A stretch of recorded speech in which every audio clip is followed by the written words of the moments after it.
ጤና ይስጥልን የተወደዳችሁና የተከበራችሁ የገበያ ሚዲያ ተከታታዮቻችን እንደምን አላችሁ? በምዕራፍ 2 የመረጥንላችሁን ኢኮኖሚያዊና ማህበራዊ መረጃዎቻችንን ይዘንላችሁ ቀርበናል። በቅድሚያም አርዕስቶችን እናስቀድም። በውጭ ሀገር የሥራ ስምሪት ረቂቅ አዋጅ ላይ ከፍተኛ ቅሬታ እንደተነሳበት ተሰማም። ቅሬታውን ተከትሎም ከሚመለከተው አካል ምላሽ ተሰጥቶበታል። በዝርዝር የምትሰሙት ይሆናል። ለመብራት አገልግሎት አዲስ አሰራር ተግባራዊ እየተደረገ መሆኑ ተነገረ። በዝርዝር ከምናጋራችሁ መረጃዎቻችን መካከል ይገኝበታል። አዲስ የባንክ ቴክኖሎጂ ኩባንያ የኢትዮጵያ ገበያ ውስጥ መቀላቀሉ ተነገረ። የምትሰሙት ይሆናል። በሚቀጥሉት 40 ወራት ውስጥ አፍሪካ የአፈር ማዳበሪያ ከውጭ ማስገባት ታቆማለች ተባለ። የሚሉትንና ሌሎች ኢኮኖሚያዊና ማህበራዊ መረጃዎቻችንን ይዘንላችሁ ቀርበናል። አዳዲስ እንዲሁም ትኩስ ኢኮኖሚያዊና ማህበራዊ መረጃዎቻችንን ለማግኘት ታዲያ የገበያ ሚዲያን እንድትወዳጁ እየጋበዝን በዝርዝር ወደምንመለከታቸው ዜናዎቻችን እናልፋለን። እንኳን ደስ አላችሁ! ዲያስፖራ ቁጥር 3 ብሎክ ተለቀቀ። በጉጉት ሲጠበቅ የነበረውና በድርጅቱ ተይዞ የቆየው እስከዛሬ ከተለቀቁ ብሎኮቻችን ለየት ያለ እንዲሁም በብዙዎች ዘንድ ተመራጭ የሆነው የመጨረሻ ብሎክ ለሽያጭ ወጥቷል። ብሎኩን ለየት የሚያደርገው አንደኛ ለአንድ አባወራ አንድ ሊፍት መኖሩ፣ ሁለተኛ ሁሉም ቤቶች ግድግዳ የማይጋሩ መሆናቸው፣ ሶስተኛ ሙሉ በሙሉ የከተማ እይታ ወይም ፀሐይ የሚያገኛቸው መሆኑ፣ አራተኛና ዋነኛው 4 ቤት ለገዛ አንድ ቤት በነፃ ይሰጠዋል። ታዲያ ምን ይጠብቃሉ? በ8% ቅድመ ክፍያ በ60% የባንክ አማራጭ እስከ 30 ዓመት እየኖሩበት የሚከፍሉትን የቤት አማራጭ ይዘን እየጠበቅኖት ነው። ያለን ቦታ ውስን በመሆኑ ፈጥነው ይመዝገቡ። ለበለጠ መረጃ በ097 08 38 68 ላይ ይደውሉልን። ዲኤምሲ ሪል ስቴት የሁሉም ሰው ምርጫ። የኢትዮጵያ ብሔራዊ ባንክ በገንዘብ ፖሊሲ ሪፎርሙ ያገኘው ውጤቶቹ አበረታች መሆኑን በሕዝብ ተወካዮች ምክር ቤት የፕላን በጀትና ፋይናንስ ጉዳዮች ቋሚ ኮሚቴ ገለጸ። በሕዝብ ተወካዮች ምክር ቤት የፕላን በጀትና ፋይናንስ ጉዳዮች ቋሚ ኮሚቴ የኢትዮጵያ ብሔራዊ ባንክን የ2017 በጀት ዓመት የ11 ወራት የዕቅድ አፈጻጸም ሪፖርትን ገምግሟል። በዚህም በሀገር አቀፍ ደረጃ የገንዘብ ፖሊሲ ሪፎርሙ የተገኙ ውጤቶች አበረታች መሆናቸውን በመጠቆም ብሔራዊ ባንክ ተልዕኮውን በአግባቡ ለመወጣት የተጀመሩ ስራዎችን አጠናክሮ መቀጠል እንዳለበት የቋሚ ኮሚቴው ሰብሳቢ አቶ ደሳለኝ ወዳጅ አስገንዝበዋል። በተጨማሪም ባንኩ የውጭ ምንዛሪ አስተዳደር ስርዓት በገበያ እንዲወሰን ማድረጉ የሚበረታታና ተጨባጭ ለውጦች የሚታይበት ስራ መሆኑን ሰብሳቢው ገልጸዋል። የቋሚ ኮሚቴው ምክትል ሰብሳቢ ዶክተር አብርሃም አለማየሁ በበኩላቸው የገንዘብ ፖሊሲ ሪፎርሙ ለሀገር እድገት ወሳኝ ሚና እንዳለው ጠቁመው የዲጂታል ግብይት ስርዓት፣ የኤቲኤም እና የፖስት ማሽኖች ቁጥር እያደገ መምጣቱ የሚበረታታ ተግባር ስለመሆኑም ጠቁመዋል። በዚህም በፋይናንስ ዲጂታላይዜሽን እንቅስቃሴ ውስጥ 27 ቢሊዮን ብር የዲጂታል ብድር እንዲሁም 8 ቢሊዮን ብር ደግሞ የዲጂታል ቁጠባ መመዝገቡ የሪፎርሙ ማሳያ ስለመሆኑ ምክትል ሰብሳቢው አመላክተዋል። የቁጠባና ብድር ህብረት ሥራ ማህበራት ለሥራ ዕድል ፈጠራና ለምግብ ዋስትና መረጋገጥ የበኩላቸውን አስተዋጽኦ እያበረከቱ መሆኑን የኢትዮጵያ ህብረት ሥራ ኮሚሽን ኮሚሽነር አምባሳደር ዶክተር ሽፈራው ሽጉጤ ተናገሩ። በኢትዮጵያ ህብረት ሥራ ኮሚሽን አስተባባሪነት በአዲስ አበባ ሲካሄድ የቆየው የ2025 የአፍሪካ የቁጠባና ብድር ህብረት ሥራ ማህበራት ዓመታዊ ጉባኤው ተጠናቋል። የኢትዮጵያ ህብረት ሥራ ኮሚሽን ኮሚሽነር አምባሳደር ዶክተር ሽፈራው ሽጉጤ በዚህ ወቅት እንደተናገሩት የአፍሪካ የቁጠባና ብድር ህብረት ሥራ ማህበራት ኮንፌዴሬሽን በአፍሪካ ውስጥ ያሉ የቁጠባና ብድር ማህበራትን የሚያስተባብር ተቋም ነው ብለዋል። በጉባኤው በፋይናንስ አሰራር ማዕቀፍና በፋይናንስ ደህንነት እንዲሁም ቁጥጥር ስርዓት ዙሪያ በውይይት አቅጣጫ መቀመጡንም ገልጸዋል። ወደፊት ደግሞ የቁጠባና ብድር ህብረት ሥራ ማህበራት አሰራር ግልጸኝነትና ተጠያቂነት የሰፈነበት እንዲሆን በትብብር ለመስራት የጋራ መግባባት ላይ መድረሳቸውንም ጠቁመዋል።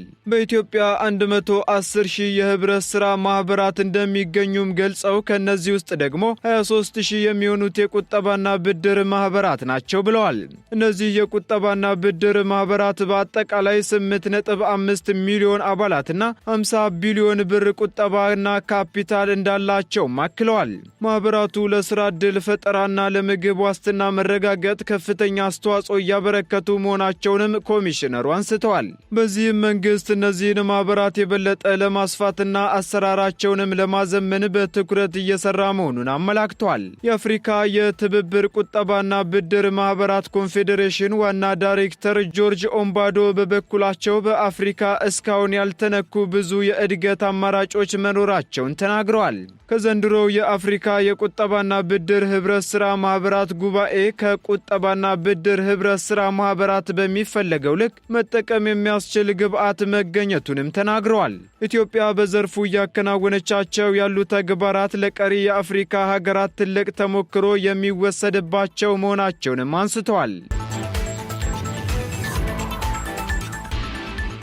የኤሌክትሪክ አገልግሎት ፈላጊ ደንበኞች በፍጥነት ምላሽ የሚያገኙበት አሰራር ተግባራዊ እየተደረገ መሆኑን የኢትዮጵያ ኤሌክትሪክ አገልግሎት አስታወቀም።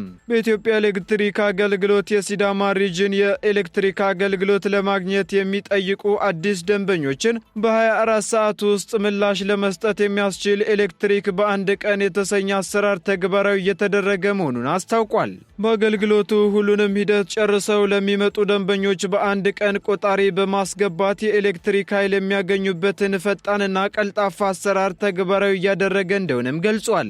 ስለ አዲሱ አሰራር ማብራሪያ የሰጡት የሲዳማ ሪጅን ኤሌክትሪክ አገልግሎት ዳይሬክተሩ አቶ አበበ ድሉ አገልግሎቱ የአዲስ ደንበኞችን ጥያቄ በፍጥነት ለመስጠት በተቀናጀ መልኩ እየተሰራ እንደሆነ ተናግረዋል። በዚህም መሰረት ባለፉት 11 ወራት ብቻ 11023 አዲስ ደንበኞችን የኤሌክትሪክ ኃይል ተጠቃሚ ማድረግ መቻሉንም አክለዋል።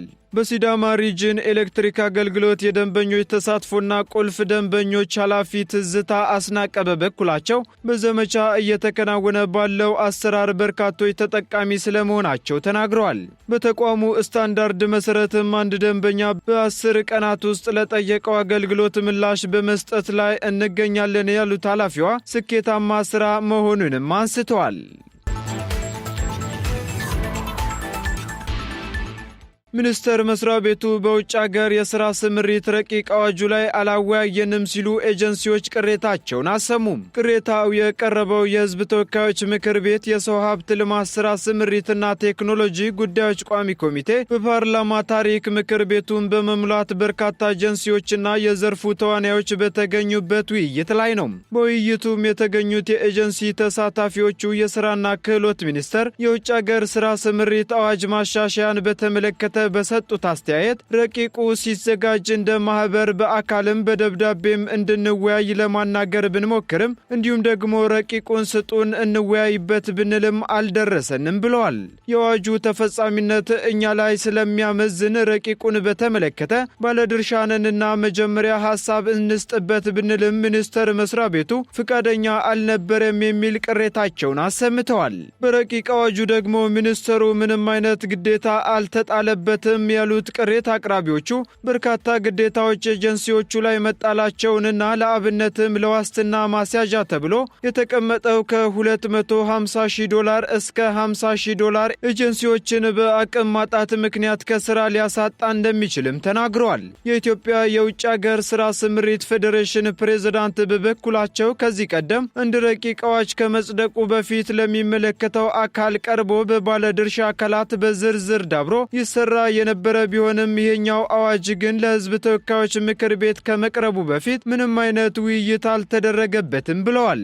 ከኤጀንሲዎቹ ለተነሱ ቅሬታዎችና ጥያቄዎችም ምላሽ የሰጡት የሥራና ክህሎት ሚኒስትሯ ወይዘሮ ሙፈሪያት ካሚል እኛ እየሰራን ያለነው እናንተ የምትፈጽሙት ተልዕኮ የተሳካ እንዲሆን የሚጠልፍና የሚያደናቅፋችሁ እንዳይሆን ነው ሲሉ ተናግረዋል።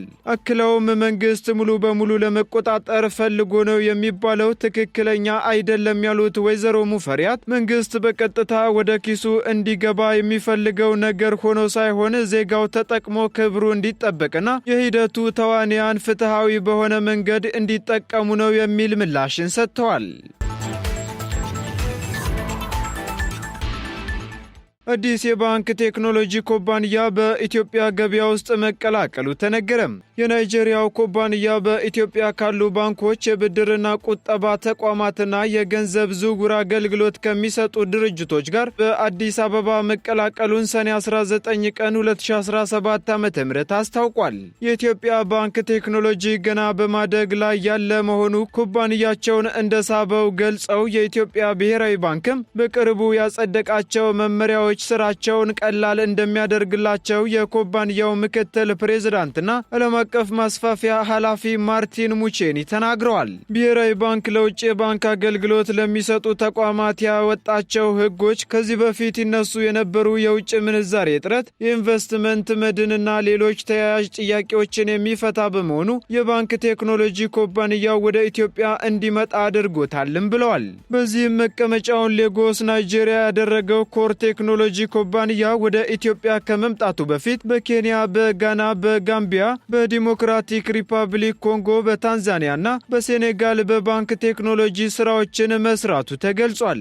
ኩባንያው ከሚሰጣቸው አገልግሎቶች ውስጥ ደግሞ የዲጂታል ባንኪንግ ስርዓት ማዘመን፣ የፈጣን ካርድ አሰጣጥ፣ የነጋዴዎች አገልግሎት፣ የወኪል ባንክ አገልግሎትና የሶስተኛ ወገን መዋቅሮችን ጨምሮ የዲጂታል ባንክ አሰራሮችን መዘርጋት ዋነኞቹ ናቸው ተብሏል። ኩባንያው በተለይ ከ40 በላይ ቅርንጫፎቹ ከዋና መስሪያ ቤት ጋር የተቀናጀ አገልግሎት እንዲሰጡ፣ የአኩፋዳ ደንበኞችን በቀላሉ አገልግሎት እንዲያገኙ የሚያደርግ ቴክኖሎጂ እንደተሰራላቸው መገለጹን ሪፖርተር ጋዜጣ ዘግቧል።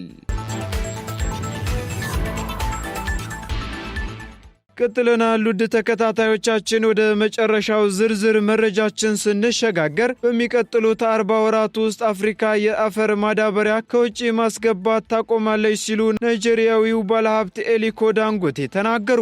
ባለሀብቱ ይህን ያሉት በናይጄሪያ አቡጃ በተካሄደው አፍሪ ኤክሲም ባንክ ስብሰባ ላይ ሲሆን አፍሪካውያን የአፈር ማዳበሪያ ከውጭ የሚያስገቡ በመሆኑ ለከፍተኛ የውጭ ምንዛሬ ጫና ተዳርገዋልም ብለዋል። በዚህም አፍሪካ በአፈር ማዳበሪያ ምርት ራሷን እንድትችል ለማድረግ ኩባንያቸው $2.5 ቢሊዮን በጀት በመመደብ የአፈር ማዳበሪያ ፋብሪካ ሊገነባ እንደሆነም አስታውቀዋል። ይህም ደግሞ የአፍሪካ ሀገራትን የአፈር ማዳበሪያ ፍጆታ ማሟላት እንደሚያስችልም ገልጸው አፍሪካውያን በሚቀጥሉት 40 ወራት ውስጥ የአፈር ማዳበሪያ ከውጭ ማስገባት ያቆማሉም ብለዋል። የአፈር ማዳበሪያውን በሀገር ውስጥ ማምረት መጀመር የውጭ ምንዛሬ ጫናን ከማስቀረት በተጨማሪ በዓለም አቀፍ ገበያ ላይ ያለውን የተጋነነ ዋጋ ለማስተካከል አጽንኦት እንደሚኖረውም አመላክተዋል ሲል ጋና ዌብ አስነብቧል። የተወደዳችሁና የተከበራችሁ ተከታታዮቻችን ለምዕራፍ 2 ያዝንላችሁ ኢኮኖሚያዊና ማህበራዊ መረጃዎቻችን እነዚሁን ይመስሉ ነበር። አዳዲስ እንዲሁም ትኩስ ኢኮኖሚያዊና ማህበራዊ መረጃዎቻችንን ለማግኘት ታዲያ ገበያ ሚዲያን እንድትወዳጁ እንጋብዛለን። መልካም ጊዜን ተመኘን። እንኳን ደስ አላችሁ። ዲያስፖራ ቁጥር 3 ብሎክ ተለቀቀ። በጉጉት ሲጠበቅ የነበረውና በድርጅቱ ተይዞ የቆየው እስከዛሬ ከተለቀቁ ብሎኮቻችን ለየት ያለ እንዲሁም በብዙዎች ዘንድ ተመራጭ የሆነው የመጨረሻ ብሎክ ለሽያጭ ወጥቷል። ብሎኩን ለየት የሚያደርገው አንደኛ ለአንድ አባወራ አንድ ሊፍት መኖሩ፣ ሁለተኛ ሁሉም ቤቶች ግድግዳ የማይጋሩ መሆናቸው፣ ሶስተኛ ሙሉ በሙሉ የከተማ እይታ ወይም ፀሐይ የሚያገኛቸው መሆኑ፣ አራተኛና ዋነኛው 4 ቤት ለገዛ አንድ ቤት በነፃ ይሰጠዋል። ታዲያ ምን ይጠብቃሉ?